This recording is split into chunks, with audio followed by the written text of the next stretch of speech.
grand old Duke of York, he had 10,000 men. Everybody! He marched them up to the top of the hill and he marched them down again. Even Garstein. When they were up, they were up. And when they were down, they were down. And when they were only halfway up, they were neither up nor down. Hello, I'm Piper. Welcome to the final episode of the first season of the first journey here at York City. This episode is going to be done in 5 segments. The first one is going to be a quick look at the stats, the league, the position that the club's in. The second segment is going to be looking at the team and who we've picked, well, who we've decided to keep and who we've decided to let the contracts expire on. Third section, we'll be looking at the players who we've brought in before the season switches over, so I don't have to mess around on the history and whatnot. And then the fourth section will take us right up to the first game of the second season. The game won't be in this episode, but it'll be a nice way to end it and just have a look at what team we've got after the transfer window's, well, not quite closed, but almost closed. Anyway, segment 1.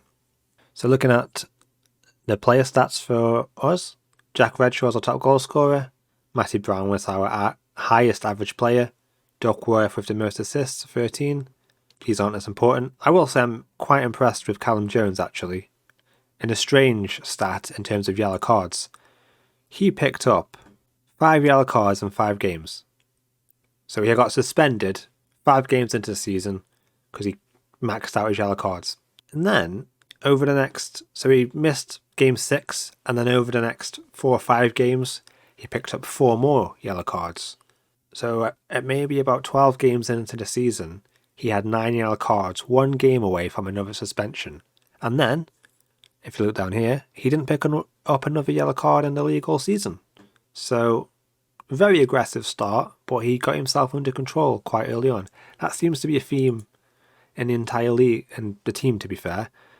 If you right back at the beginning of the season, I think episode 2 was called The Crimes of Michael Duckworth because he got himself stupidly sent off with a 240 challenge, and then 2 or 3 games later Sean Newton did the same, and since then no yellow cards. Well, no red cards, sorry, definitely yellow cards, but no red cards.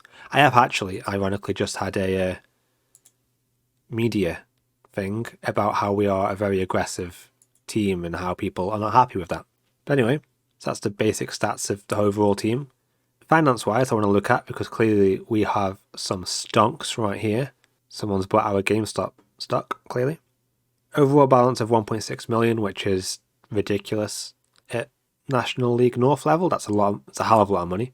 A 1.5 million profit over the course of the season. This is down to our stadium, but also the fact that we fill it. We have 7,000 fans every week, which is 6,000 more than anyone else in this division. I think it's also ironic that I spent the whole season kind of being criticised for my wage budget being slightly over, and clearly it's not mattered. So I think personally, it's not my problem. It's someone's budgeting was poor at the beginning of the season. We finally also have an A from the board. Thank you for that. What shall we look at now? I'll look at the club vision, I think. I'm on course for the wage budget. Woo. They're pleased with winning the league. We reached, I believe, was it the 2nd round? Yep, they're happy with that. And now this is bugged because we did reach the 5th round, but it says we reached the 2nd and they're disappointed in me. So that doesn't work. We've got promoted a season early, so I don't know what they want me to do next season. I'm guessing that's a conversation I'll have with me soon. Budget-wise, incredibly good for this level. 32,000 wage budget. So we're currently £10,000 under the budget. A couple of players are going to leave, or quite a few players are going to leave, so that's going to get even better for us. So we're going to have a lot of money to play with, which hopefully, maybe I can spend a bit. I don't know. I'm not sure if I'll need to, but we'll see what happens. We'll now go on to the league. Top of the league, of course, we won. They're only 82% happy, so not sure what I could have done to make them happier, apart from just win every game, I guess, but oh well. 10 points clear, so pretty decent in the end. Click on it properly. Jack Redshaw, only just top goal scorer. Wow. He almost caught up. He was quite far ahead. He was 12 goals ahead not too long ago. But he did go through a little bit of a goal drought, so well done to Hutchinson and Burrows for catched him up. That's impressive. Yeah, he's still top goal scorer. Assist-wise, we don't seem to be on here. Dion McGee, of course. Personally, I think he's my best player. For me, he's the best player for us this season. Average rating, we're not on here either. Matty Brown is in 6th place. He has, spoiler alert later on, he's earned himself a new contract, which it was a tough decision whether to give it him, if I'm honest. But clearly I should have done. It should have been an easy decision based off that stat. Player of the match, we're not on here. I like to think it's because we've got so many good players that they all got a good amount, which I think is true looking at it. Jake Young with 8, Jack Redshaw with 7, and Matty Brown with 5. So yeah, we got a good spread of player of the matches. I'm impressed with Jake Young getting that many, because he's not scored that many goals, but he scored quite a good amount of goals too. How many has he scored? 20 goals in the league, so he's done pretty well. I'm guessing what's happened is Redshaw scored more multiple goals in games, and Jake Young's kind of spread them out over the course of the season. That's why he would probably have more player of the matches. No one else is on here other than our top 2 strikers. 47 goals between them. Can't complain at that. Alfrington have got some good goal scorers on here as well, by the looks of it. Clean sheets, we've won that. Brad Watkins has won it by 4. And yellow cards. Even though Callum Jones was leading for quite a while, he has managed to lose that race, which I'm very happy about. Good about? That's not good words. Let's have a quick look at the league table then to see just how it finished really. 10 points clear. Goal difference of 51 compared to 28. Best defence in the league, best attack. So all in all, quite comfortable for us in the end. Making the playoffs is Flyed, Gateshead, Guiseley, Boston United, Kidderminster and Chester. Unlucky to Alfrington, missing out by a point. And Spennymoor and Farsley went down. We did lose to Spennymoor, so that's embarrassing, I guess. On to segment 2 then. The players who I'm going to be keeping. This is, I guess, what would be the first 11 of players who will definitely be here next year. I hope this will not be my first 11 come the first game of next season, but we'll talk through it. Brad Watkins, he's got a contract for another 2 years. He's had a good season, I think, overall. Lots of clean sheets. He saved quite a few penalties, so I'm impressed by him. I think he's been a pretty good signing. I'm going to be interested to see in the end of season awards who does get given the best signing. I think it's going to be a strange one because being a non-league team, pretty much the whole squad is technically a new signing, but I didn't make half of them, so it'll be interesting to see who wins. So if Brad Watkins is my number 1 going into next season, I'm not going to be too upset. It'd be nice if I can get someone better, but I'm not going to be upset if he is my number 1. Right back, Robbie Tinkler. This was a tough one because, quite frankly, he's not had 7 assists is good, but he's had a lot of poor performances this season. But I'm hoping that next season he can pick it up. He might not be my first choice right back, but I've had a lot of coach reports saying that he needs to play at a higher level to improve. So maybe for a few games next season he can get better. Centre backs, Ngala, Brown, and I have kept Kieran Kennedy. Basically, what I've realised at the end of the season is I've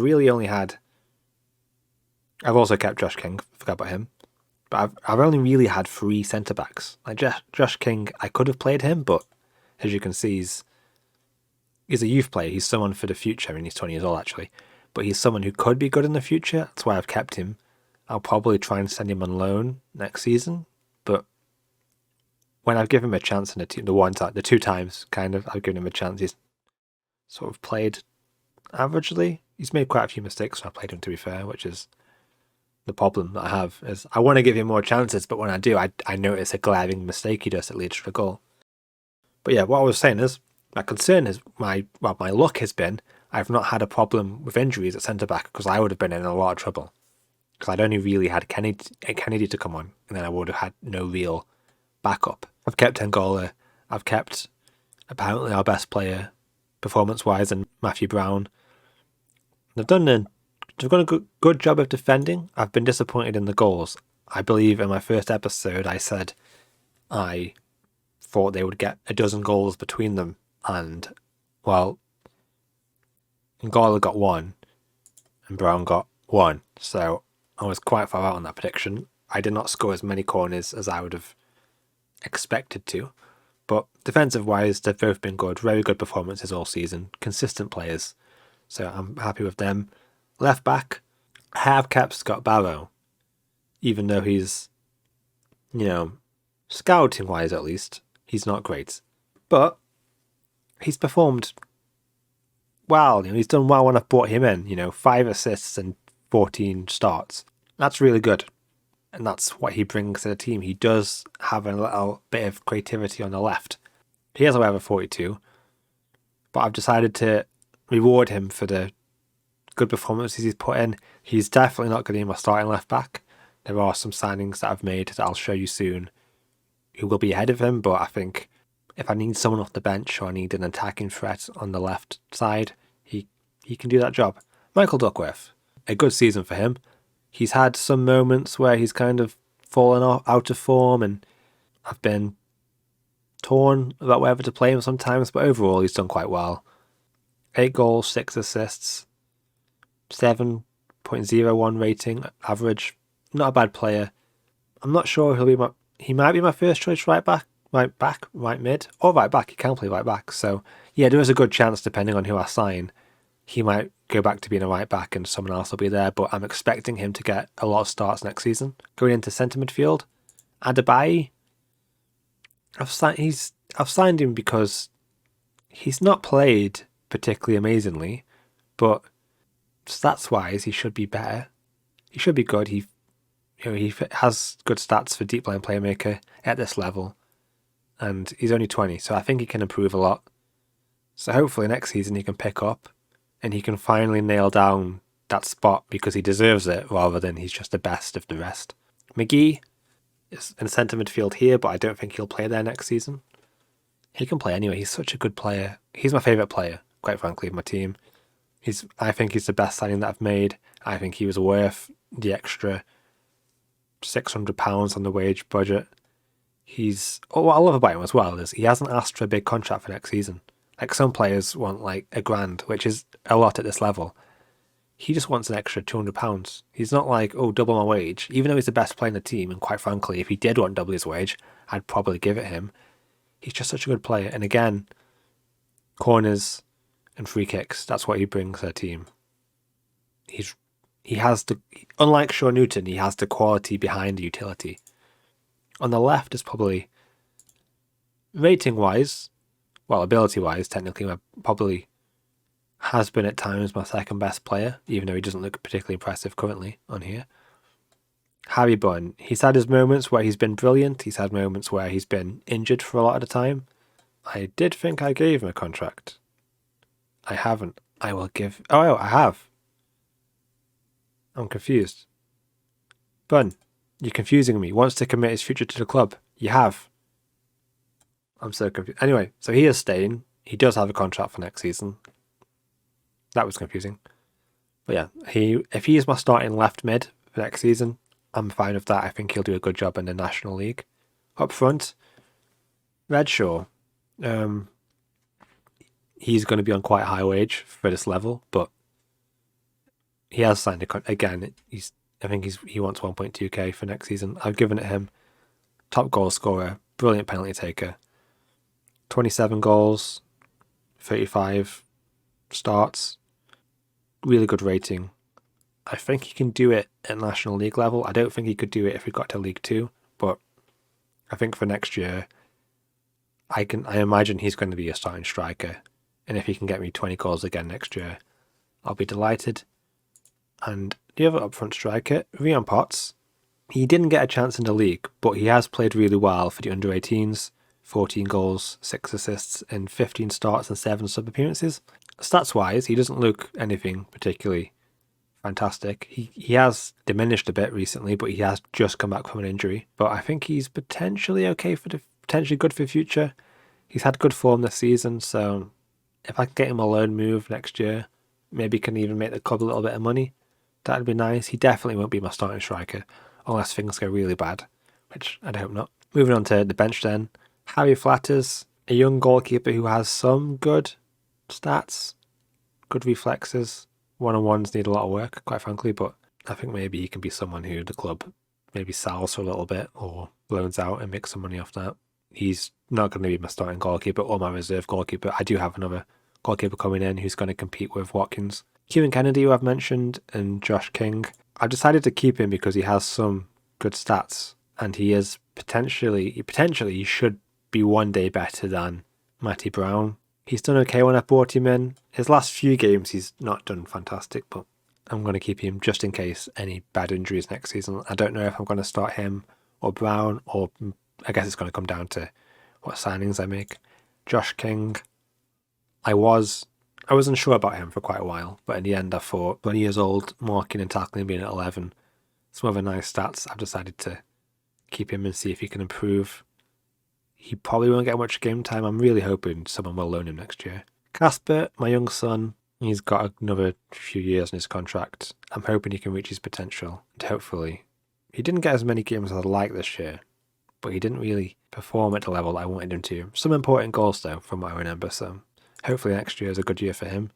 Dyson, I don't know if I gave him that contract or he had it anyway, but when he's come in, he's done decent, and as you can see, he gives a lot of cover across the pitch, so I'm hoping next year can be he'll probably be my reserve player for next year, and hopefully he can come in every now and then and do a good job. So, now on to the people who won't be staying. I've put Callum Jones and Jake Young on the bench still because I think that both their contracts are running out, so I'm hoping that I can convince Callum Jones to come back definitely. As much as he only got a 6.1, he was that kind of linchpin of the midfield, and his stats are really good for this level and National League, so I'm hoping I can convince him to come back. Jake Young, I might try and learn him again because he has been a really good player, and he gives us that extra kind of dimension in attack. He's got good finishing, decent pace, but his heading is what kind of sets him apart from the, I believe, 5'4" Redshaw. Yeah, it's the little and large routine that I like, so I'm hoping they can come back next year, or season should I say.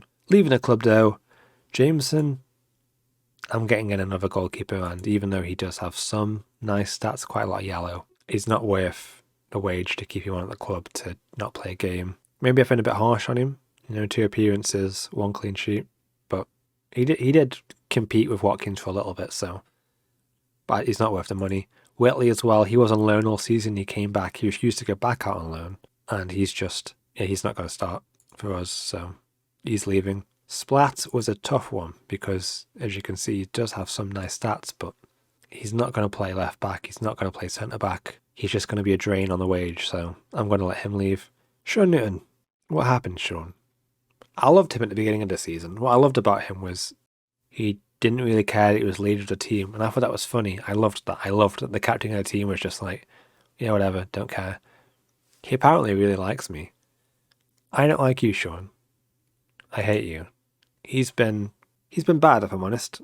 As much as 6.91 doesn't look too bad, and he did well in the FA Cup, the amount of mistakes he made, the amount of times I saw him standing out of position, it hurt me. It hurt me to my core. So I've chosen Scott Barrows over him. So, yeah, you're leaving Newton. I think it was after the red card. I think after that red card, and then there was a couple of mistakes in the next few games. It tarnished him for me, so he won't be here next season. Owen Gamble, this was a tough one, because when he's come in, he has played well, but he picked up a lot of injuries. Same with Dyson. Every time him and Dyson seemed to get a chance in a team, he didn't get injured. I like determined players, so it kind of makes me sad to see him go, but again, right back, I think I'm going to be okay for right back. Between Duckworth, Tinkler, and anyone else I sign, I just think I think keeping Scott Barrow was overly sentimental, and I think I've realised that after I did it. Mainly because, one, he then performed at a 6.2, I think. Yeah, I gave him a new contract, then he performed terribly. So that made me think, have I made a mistake here? But I've tried to remove sentiment in these decisions, and I think I've done that quite well. Archie Whitfield, young player, no potential, so easy decision, he's not staying.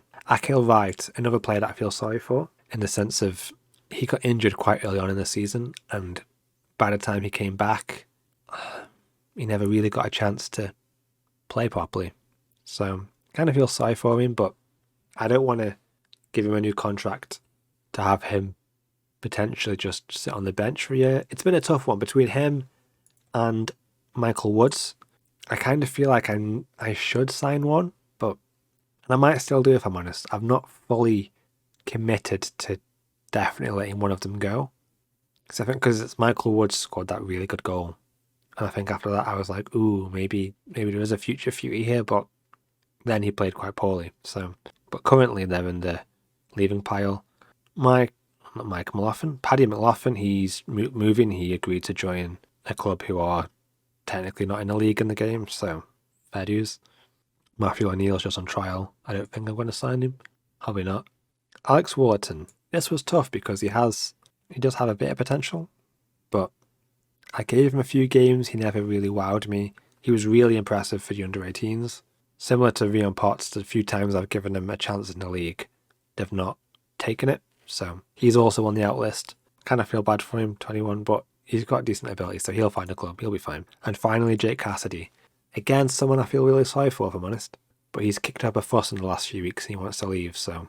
The reason I feel sorry for him is because when he has come into the team, he has scored me a couple of winners. He has scored me, when we needed him, he's done decent. 6.81, 3 goals, 4 starts, 10 sub appearances.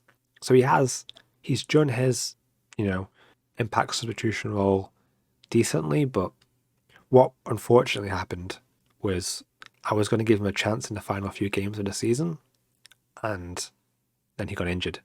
So he didn't really have a chance to really prove it, but I think I've got some strikers coming in. If I get Jake Young back, he's going to be spending another year on the bench, and he's already unhappy, so he's going to be even more unhappy if he has to spend another year not playing. So he's unfortunately going to be leaving the team.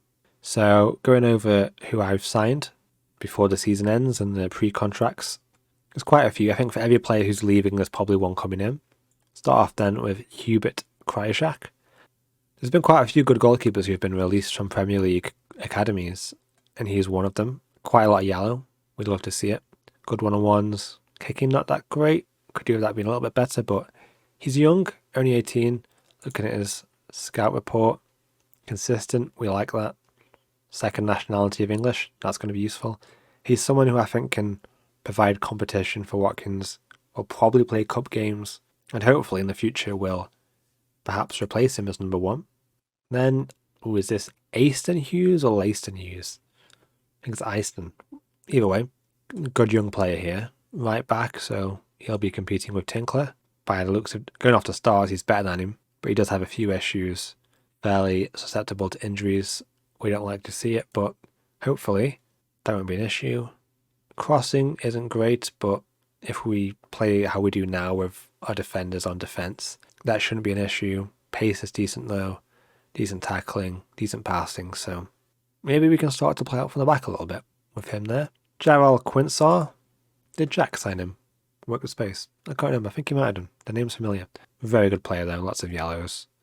Perhaps not consistent, that might be an issue, but hopefully he'll do well. Apparently better than N'Golo and Brown. So there's a chance he might be my first choice centre-back. Tackling a 15, decent heading. Shall I say it now? Hopefully he'll score me a dozen goals next season. He probably won't. Moving on, Mazid Ogbungo. Ogungbo. I tried my best. 19 determination. Love to see it. No nonsense centre-back. That's how we play at the moment. Which you can see again, very physically good. Heading, marking and tackling decent. Obviously only 18, so he'll probably get better in the future. Capped under 19. I like it. Not injury prone. Good to see. So there's a chance that him, N'Golo and Quincer are going to be competing for that between those 2 centre-back spots. Another centre-back here in Mohamed Buhari. He's not going to be... I don't think it's going to let me see the scout report for him.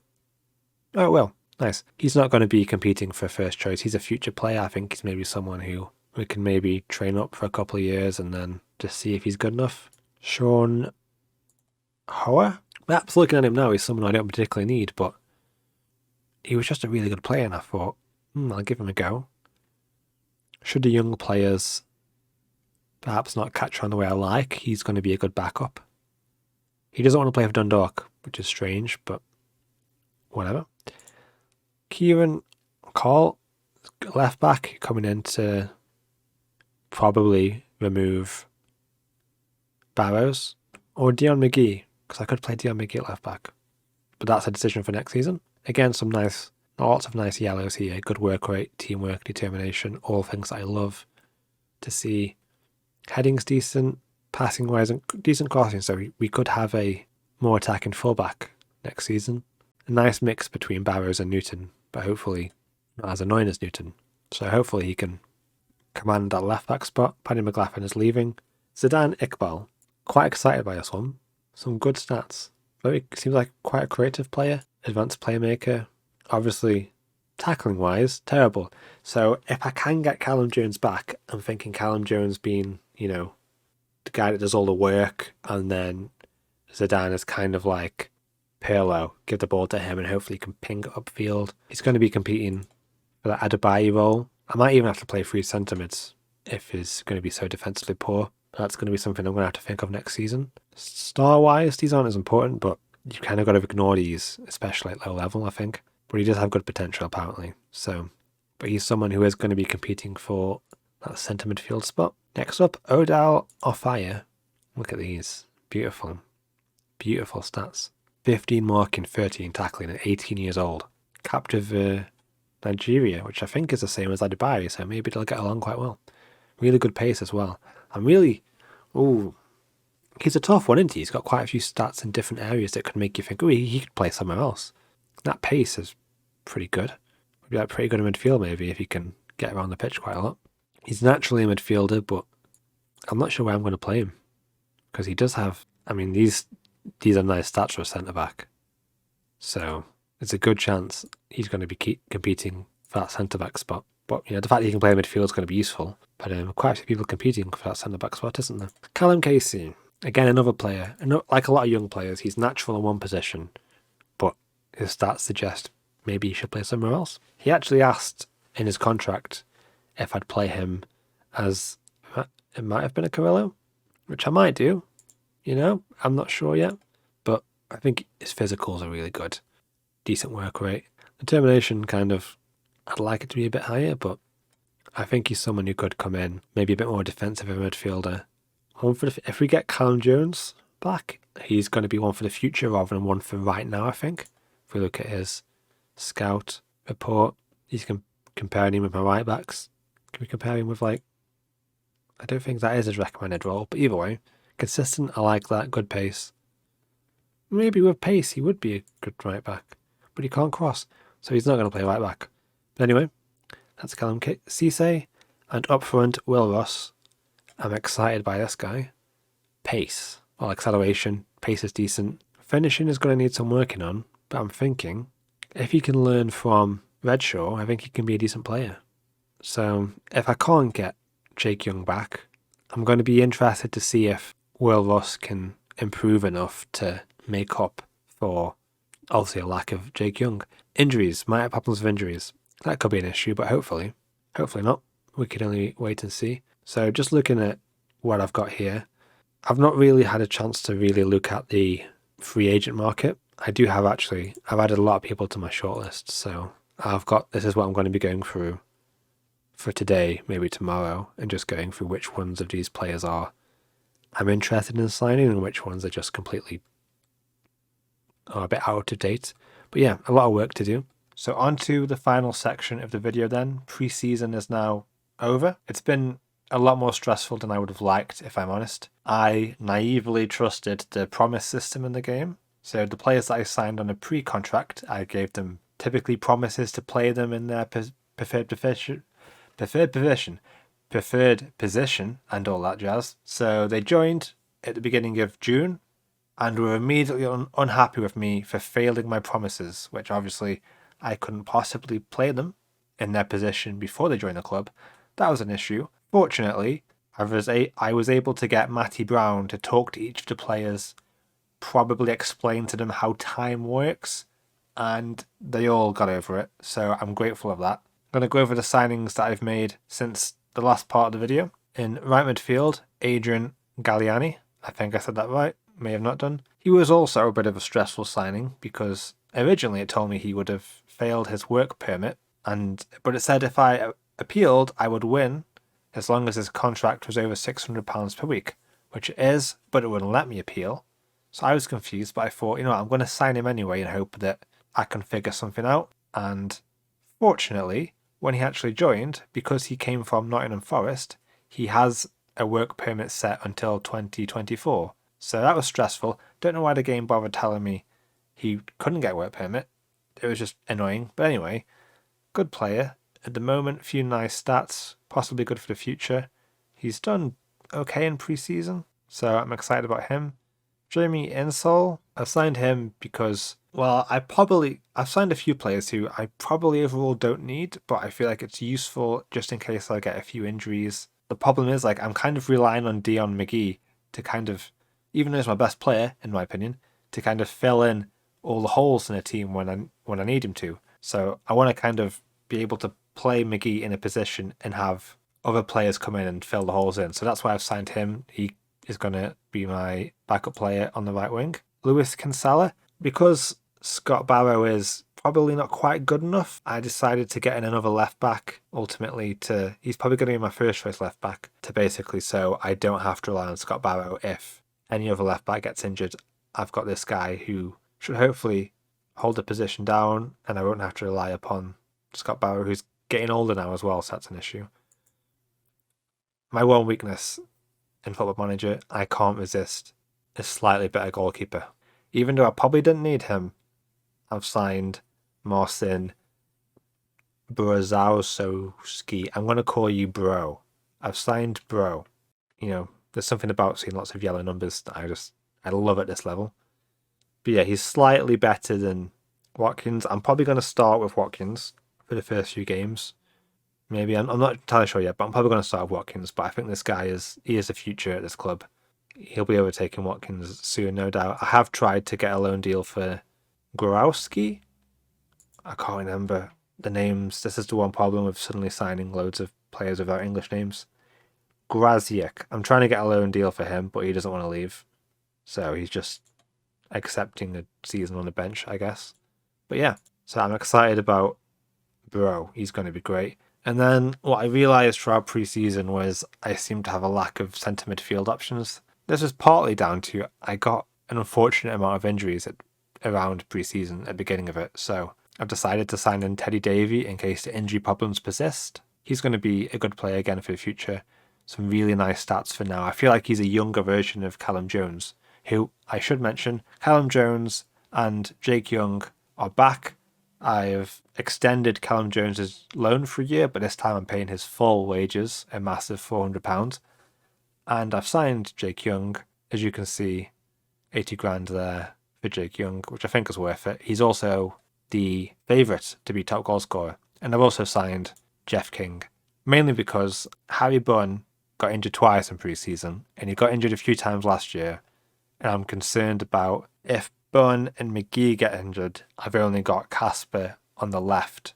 So I've signed Jeff King as hopefully, someone who can come in and fill in should Bunn constantly get injured again this year. What I also want to look at before we end the video is I want to look at the league season preview, that's the one. So we are predicted to come fifth. It was fourth earlier, so clearly someone's made a good signing. We don't appear to have anyone in... Oh, we do. We have Quinsar in the Ep.11, who's our most key player. Quinsar, and then this is a player that I love, Regan Booty. I really wanted to sign him. And then Callum Jones. Anyone else in here? Doesn't look like it. Quinsar and Jones are going to be the best two players for us this season, apparently. In terms of the lineup of the team, we have the classic 4-4-2, of course. I could switch to the 4-2-3-1 again. It wasn't a 4-5-1 originally. Because of... I want to call him Hannibal. Is it Hannibal? Hannibal Iqbal? I can't find him now. I'm blind. Is it because it's because it's not scrolling down, that's why. I still can't find him. He's got to be on the bench, right? Is he in the team? I've lost one of my players, so that's a good start to the season. There he is, Zidane Iqbal. Jesus Christ. Anyway, so yeah, the issue what I'm scared about him playing in a two-man midfield is his defensively very poor. So I'm scared that if I play him there, I'm going to concede a lot of goals. So I've decided I'm going to try and play him either as part of a 3-man midfield or an attacking midfield. So I'll probably play a 4-4-1-1.